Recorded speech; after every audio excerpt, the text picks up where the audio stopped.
My parents tried to give my house to my sister, so I vanished without saying a word. The day I closed on the house was the first time I let myself exhale in years. It wasn't big. It wasn't flashy. Just a small, two-bedroom cottage tucked behind a tree-lined street in Lexington, Virginia, with a wraparound porch and a backyard just big enough for morning coffee and maybe a dog someday. But it was mine. Not borrowed. Not shared. Not temporary. After a decade of putting everyone else first, family emergencies, postponed dreams, and sacrificing every ounce of personal comfort, I had finally bought something just for me. I thought my family would be proud. I was wrong. Let me rewind for a second. I'm Eric Lewis, 32, the oldest of three. I grew up in Richmond, just a couple hours east. My parents, Sharon and David, were strict but fair, at least on the surface. They always said I was the reliable one, which was code for the one we expect to hold everything together. And I did. When Dad lost his job during the recession, I picked up extra shifts to help cover the mortgage. When my mom needed knee surgery, I used my vacation days to drive her to appointments. And when my younger sister Brittany got pregnant at 21 and moved back in with her husband Derek, I spent 3 years living in a rented garage studio so my folks could turn my old room into a nursery. They never asked if I was okay. They just assumed I'd adjust. And I did. Because that's what I was supposed to do, right? Be the good son. The calm one. The dependable one. Before we go further, don't forget to like this story, hit subscribe, and tap the bell so you don't miss what happens next. So when I got promoted at work and finally had enough saved to buy a house, I didn't tell anyone at first. Not out of secrecy, but because, for once, I wanted something to be mine before it got pulled into the orbit of everyone else's needs. I bought the place. Moved in slowly over a few weeks. Told my best friend Marcus, but not my parents. Not Brittany. Not a soul in the family. Until the papers were signed and the keys were in my pocket. I finally told them one Sunday afternoon, thinking it would be a celebration. We were all sitting around my parents' dining room table, the usual chaos of grandkids throwing goldfish crackers on the floor while Derek scrolled his phone and Brittany lectured the twins about using indoor voices. Actually, I said, trying to sound casual, I've got news. I bought a house. My mom looked up from her coffee. You did what? In Lexington. I moved in last week. There was a pause. Then my dad nodded. Well, I guess that's something. Brittany's eyes narrowed.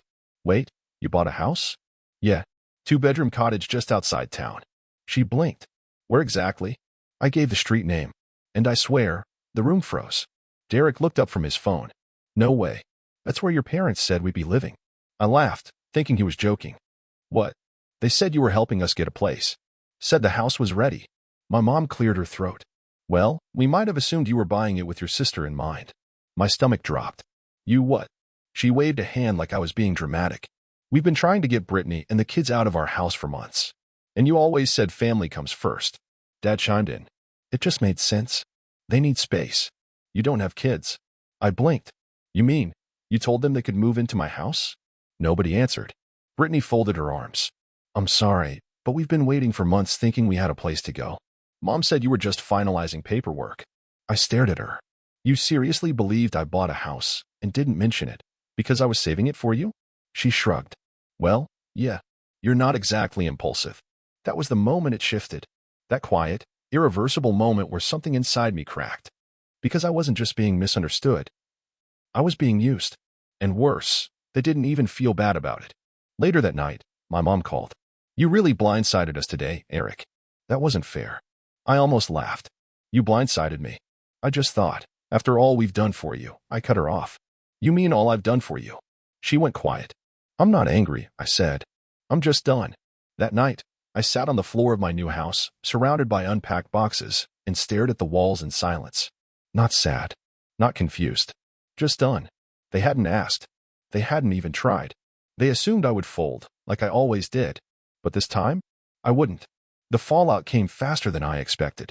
I thought maybe after that tense family dinner, everyone would calm down. That maybe they'd realize what they were asking was insane. That they'd text me the next day and say, hey, sorry we assumed. You deserve your space. But instead, they doubled down. It started with Brittany, of course. She texted the next morning. You could have just told us no instead of humiliating us in front of Mom and Dad. And then, we already had plans to move in next month. The kids are devastated. The kids. Right. I hadn't even known they were involved in this plan. Then Derek jumped in with his usual passive-aggressive flair. Hope you enjoy your little man cave. Must be nice not having any responsibilities. And finally, my mom called. No hello. No pause. Just, I don't understand how you can be so cold to your own family. That word, cold, hit harder than it should have. I'd spent years being the exact opposite. When Brittany dropped out of school and my parents were panicking, I was the one who picked up her tuition debt and never told anyone. When Dad had a surgery and insurance didn't cover rehab, I paid the bill and just called it a gift. I was the one who kept things together. But the second I asked for boundaries, I was cold. That week, I didn't reply to any of them.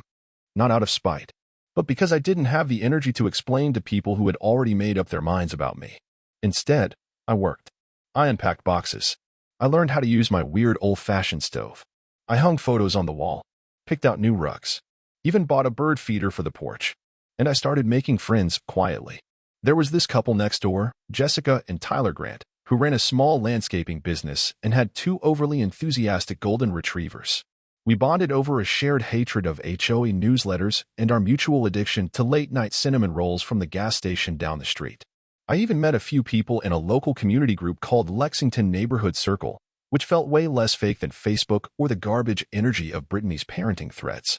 For once, I wasn't anyone's backup plan. I was just me, and it felt good. But the texts kept coming. More urgent, more guilt-trippy. My parents sent a long message about how disappointed they were in me. Brittany left a voicemail crying. Even my Aunt Sharon, who I hadn't talked to in months, called to say I needed to make things right with the family. Make things right? They were the ones who built a fantasy version of me in their heads. A version who'd always sacrifice, always say yes, always smile and hand over the keys. And when I didn't, they couldn't handle it. So I made a decision.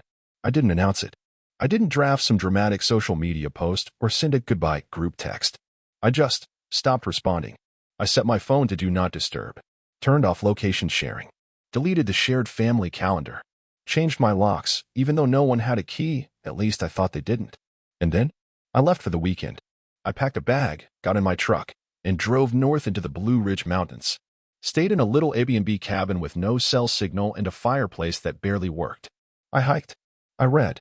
I slept without waking up to anxiety at 3 a.m. And for the first time in my adult life, I didn't feel responsible for anyone. No texts, no guilt, no noise, just quiet, just mine. When I came back, I checked my phone. Dozens of missed calls, voicemails, a few angry messages from Brittany that ended in all caps and were too ridiculous to take seriously. But one thing stood out. A message from Marcus, my oldest friend. Hey, man, I don't know what's going on, but your mom called me. Said you had a breakdown or something? Need me to come down? I stared at the screen. They were trying to rewrite the narrative. I wasn't selfish anymore. Now I was unstable, unreliable, in crisis. Because they couldn't accept the truth that I was fine. Just not for them anymore. I called Marcus. Told him everything. He listened without interrupting. Then said, dude, you didn't disappear. You finally arrived. And that hit me harder than anything else. Because for the first time, I wasn't reacting. I wasn't managing someone else's mess. I was choosing myself. A few days later, I got a letter in the mail. From my dad. It wasn't long. Just a handwritten note. You made your choice. Just remember who was always there for you when you need something again. No apology. No reflection. Just a warning dressed as wisdom. So I did something petty. I mailed it back. But on the back, I wrote, and who was there when I didn't need anything but to be left alone? No return address. No signature. Just silence. Peace is addictive. After weeks of ignoring the noise from Richmond, I started to believe they'd finally gotten the message. No more voicemails. No new texts. Even Aunt Marlene had gone quiet. I thought they'd moved on. That maybe, just maybe, my silence had done what years of self-sacrifice never could. It had created boundaries. I wasn't stupid. I knew we weren't healed. But at least I could breathe. Until the morning I opened my front door and found Brittany standing there, holding a diaper bag, her 2 kids clinging to her legs, and a look on her face like this was the most normal thing in the world. I didn't move. Not even a step. She smiled like we were neighbors meeting at the mailbox. Hey, I didn't know if you'd be home, but the kids were getting restless and Mom said you had space. I blinked. What are you doing here? She pushed past me, just walked into the house like it was hers. Just for the weekend, she said. Derek's been acting like a jerk and Mom's stressing me out, and the kids just needed a break. I looked at the 2 of them, Logan, age 5, already stomping mud on my clean rug, and Riley, age 3, chewing on a granola bar that she'd smeared across her entire cheek. "This isn't a hotel," I said, voice low. Brittany turned to me like I was being unreasonable. "You've got 2 bedrooms. It's not like you're using them." My jaw tightened. "That's not the point." She sighed, dropped her bag on the floor, and started unzipping coats. "Look, I get that you're upset. You didn't like how Mom and Dad handled the house thing. But can we not be dramatic?" "Dramatic?" I took a step toward her. "You tried to move into my house behind my back. You blamed me when I said no. You let everyone believe I was the villain. And now you're just here?" She looked up, face neutral. "I didn't come here to fight. I came here because I needed help. And I'm supposed to just forget everything?" "I thought you'd understand," she said. "You've always been the one who fixes things." That was it.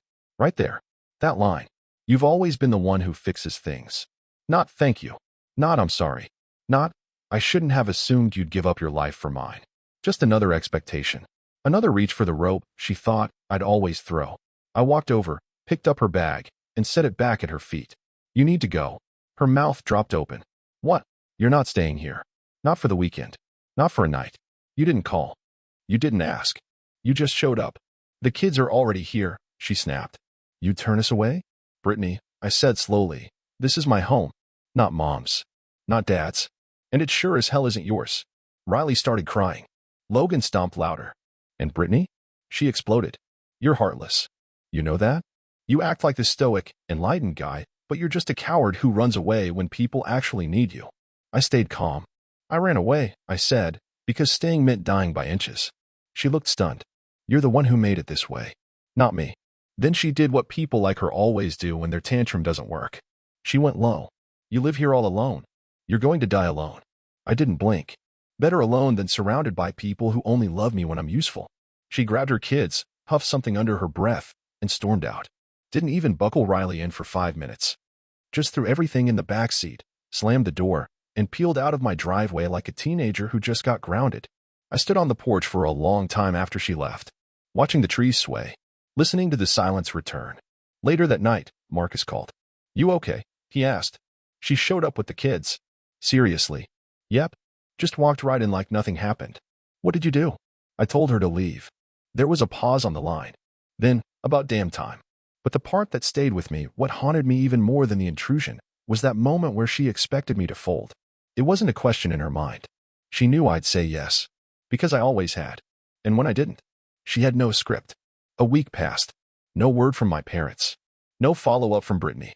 Then one morning, I got a letter in the mail. No return address. Sloppy handwriting.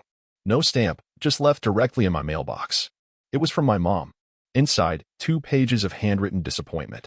"Brittany told me what happened. I thought you'd changed, but clearly you're still bitter. You humiliated her. You made your niece and nephew feel unwanted. And for what? So you can live in silence like a hermit? Then the kicker, you used to be so generous. What happened to you?" I wanted to crumple the letter, but I didn't.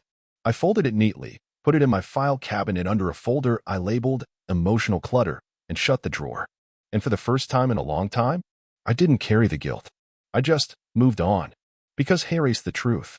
I didn't change. I just stopped pretending that their version of family was worth destroying myself for. I knew the silence wouldn't last. After Brittany's meltdown and dramatic exit from my porch, I expected a wave of guilt to come knocking again. And right on schedule, it did. Except this time, it came in person. It was a Sunday afternoon, late September. I had just come back from the farmer's market, sipping a bad cup of lavender coffee and debating if I had it in me to repaint the hallway when I heard the knock. Not a doorbell. A knock. Firm. Measured. Familiar. I peeked through the curtain. It was my parents. My mom, Sharon, in her Sunday best, always overdressed when she wanted to look like the mature, reasonable one. And my dad, David, arms crossed, mouth set like stone. I opened the door but didn't step aside. "We need to talk," my mom said, her tone sharp but composed. "No," I said calmly. "You want to talk?" "I'm not sure I want to listen." She blinked, already caught off guard. "We drove 2 hours to see you," she said. "Maybe you should have called first." Dad cut in. "Are you going to make a stand out here?" I sighed and let them in. They stepped inside like critics entering a museum, glancing at my books, my minimalist kitchen, the clean hallway. Like they were taking inventory of how well I was doing without them and hating every second of it. We sat down in the living room. I stayed silent, waiting for them to get to the point. And they didn't waste time. "You embarrassed your sister," my mom started. I raised an eyebrow. By not letting her break into my life again? She came to you for help. She came to me with luggage and no warning. That's not help. That's invasion. Dad shook his head. We just don't understand who you've become, Eric. You were always the stable one. The generous one. You mean the one who never said no? There was a long pause. Then my mom did what she always does when cornered. She flipped it. Well, let's not forget everything we did for you. All the years we supported you, raised you, give you a home. And there it was. The old debt card. That unspoken, lingering expectation that I owed them my adulthood in exchange for a roof over my head as a child. I smiled, which unsettled them more than yelling ever could. Okay, I said. Let's go there. I stood up, walked over to my laptop, and opened a spreadsheet I had been keeping for a while, half therapy, half sarcasm. I printed a page, walked back, and handed it to them. What's this? Dad asked. An invoice, I said. Here's what it said. Services rendered. Parental care. 1991 to 2009 housing. $0 covered by owning your own home. Food. $0 average grocery cost offset by my contributions since 16. Clothing. $0. 90% hand-me-downs or bought by Grandma Sharon. Emotional labor and financial support provided by me from 2009 to 2022. $34,580 includes tuition Brittany never repaid, mom's medical transport, and co-pays groceries bought for the house while employed full-time childcare for Brittany's kids during her night classes. Balance due. $34,580. My mom's eyes widened. You can't be serious. I sat back down. As serious as you were when you told me I owed you for raising me. Dad leaned forward. That's not how family works. Exactly, I said. And yet somehow, I'm the only one who got that memo. They sputtered, argued, told me I was being disrespectful. And then my mom said something that finally snapped the last thread. You think your little house and your silence makes you better than us? I stood up. No, I said. It just means I'm finally me, without all of you taking pieces of me to keep yourselves comfortable. They left. Not yelling, not slamming doors, just stunned. Because for the first time in my life, I hadn't argued. I'd just shown them the bill and let the numbers speak for me. Later that week, I got a text from Brittany. I heard about the invoice. Classic Eric. Hope it keeps you warm at night. I didn't answer. Not because I didn't have a response, but because silence was the response. And it was louder than any comeback I could have typed. A few days later, Jessica and Tyler from next door invited me over for their daughter's birthday party. Just pizza and soda and too many balloons. And for the first time in years, I sat at a table where nobody needed something from me. Where nobody measured my worth by how much I sacrificed. Where I could just exist. And it hit me. This wasn't about houses. Or money. Or owed love. This was about freedom. The kind you don't ask for. The kind you take when no one's going to give it to you. I hadn't seen my grandmother, Marjorie Lewis, in a few months. She lived alone in a quiet part of Charlottesville, not too far from my new place in Lexington. We'd always been close, more so than anyone else in the family. She had this quiet strength to her, the kind that didn't need to raise its voice to make an impact. I got a lot of that from her, I think. She was the only family member who hadn't picked a side. She never told me I was selfish. She never told me to make things right. She just stayed silent, until she wasn't. It was a chilly Saturday morning when I pulled up to her little ranch house with a fresh bag of bagels and some chamomile tea. Her porch still had a plastic Halloween skeleton slumped in a chair from last fall. She opened the door, leaned on her cane, and smiled like she'd been waiting on me. Took you long enough, city boy. We talked for hours. About nothing and everything. Politics. Gardening. My awkward attempt to install a ceiling fan. She didn't ask about Brittany. Didn't ask about my parents. Not until I brought it up. They showed up at my house a few weeks ago, I said, halfway through a lukewarm mug of tea. She nodded, unfazed. I figured they would. I sent them an invoice. That made her laugh. Really laugh. The kind that echoes a little longer than it should. Then she got quiet and said something I didn't expect. I need to tell you something. She stood up, shuffled to the hallway, and returned with a small black binder, the kind that's too plain to look important, but holds everything that actually matters. She handed it to me. Open it. Inside were legal documents, trust accounts, property transfers, medical directives, and her will. I blinked at her. No, I'm not dying, she snapped. Just prepared. Unlike your parents. That made me chuckle. Then I saw it, the breakdown of assets. She had left everything to me. Her home, her car, her remaining savings. Everything. My throat tightened. Grandma, don't you dare say you don't want it. I know who's earned it. I closed the binder slowly, overwhelmed. And then she said the part that made my blood run cold. Brittany came to me last month. I looked up. She said you become unstable, that you pushed the family away. She even brought some kind of letter, tried to convince me to amend my will. My heart dropped. She told you I was unstable? She said you were isolating. Said you left because you couldn't handle stress anymore. That you were unpredictable. She played it well. What did you do? She smiled. I listened. Then I called my lawyer and had the witnesses sign again. And I added a clause. She handed me another page. It was an addendum, a no-contest clause. Anyone who challenged the will would be removed entirely. My jaw dropped. You added this because of her? I added it because of everyone, she said. But mostly her. I sat back, processing everything. My own sister had tried to rewrite my story again. First with the house, then with my parents, and now with my grandmother's legacy. She would have taken it all, I said quietly. If she could. Grandma reached over, patted my hand. She already did. When you were growing up. When your parents gave her a free pass every time she cried. When they looked at you as the backup plan. I didn't respond. Because she was right. I stayed for dinner. Helped her clean up. She made too much food on purpose, like always. When I left, she hugged me longer than usual. And whispered, "You've always been the strong one, Eric. Don't let them convince you that's a flaw." That night, I couldn't sleep. I kept thinking about what might have happened if I hadn't come over. If Grandma had changed her mind. If Brittany's story had landed differently. But then I realized something. It didn't matter. Because the real inheritance wasn't the money. Or the house. It was the clarity. The truth. And the fact that someone had finally seen me not as the fixer, not as the fallback, but as someone worth protecting. A week later, I got another letter in the mail. From my father this time. Short. Angry. Your grandmother is old and confused. If you're manipulating her, you'll regret it. I folded it. Tossed it. Didn't even flinch. Because there was nothing left to defend. The next time I saw Brittany, it wasn't at a family event or over a cup of coffee. It was at Grandma's birthday, hosted by a family friend. She showed up late. Alone. Didn't say a word to me. But when Grandma handed me the knife to cut the cake, right in front of everyone, she gave Brittany a look that needed no words. And Brittany? She looked away. Time has this weird way of making sharp things dull. The anger fades. The noise gets quieter. And the people who once took up too much space in your head start to shrink back to their actual size.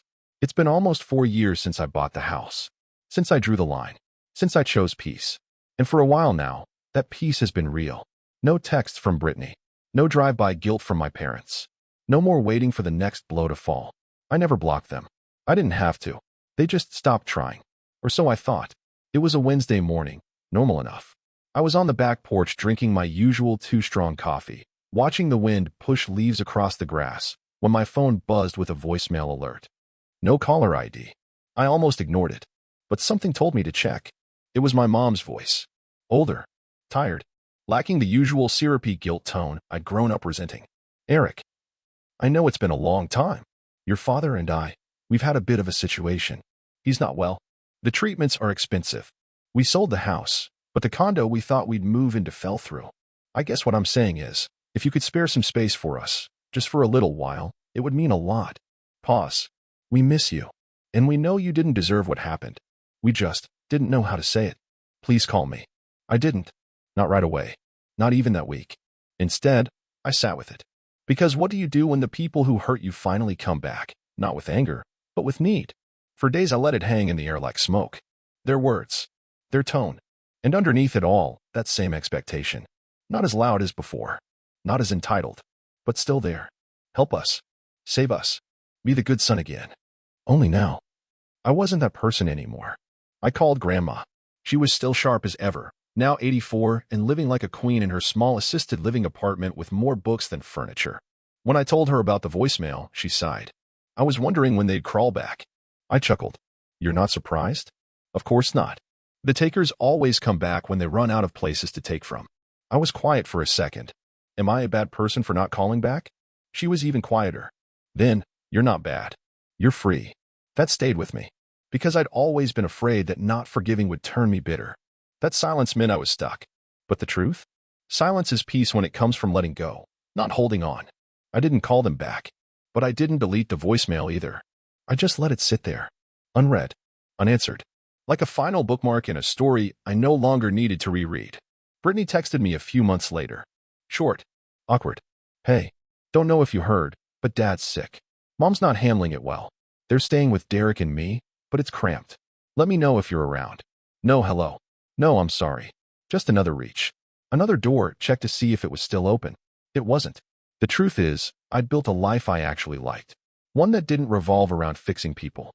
I had new friends. A real community. Even a rescue dog named Murphy who followed me like a shadow and snored louder than a lawnmower. I was mentoring at a local community center, helping teens who felt like I did once. Overlooked, unheard, but still standing. And for once, I wasn't doing it to prove anything. I was doing it because I could. Because I wanted to. Because it came from me. The past still visited sometimes. In dreams. In old photos. In the box of letters I still kept in the attic. But I never let it in the front door. Last Christmas, I got a letter from my mom. Handwritten. The envelope smelled like her old perfume. Inside was a photo, me at 5 years old, building a snowman in our old front yard. No note. Just the picture. I stared at it for a long time. And then I put it back in the envelope and slid it into the drawer next to the voicemail. Not because I forgave her. Not because I was saving it. But because some things you don't throw away, you just stop carrying. So now I want to ask you, if someone hurt you over and over again, then came back years later asking for your help, would you say yes? Would you let them into your life again? Or would you let the voicemail rot? Drop your thoughts in the comments. Because some people think closure means reconnection. But sometimes, closure is choosing not to open the door.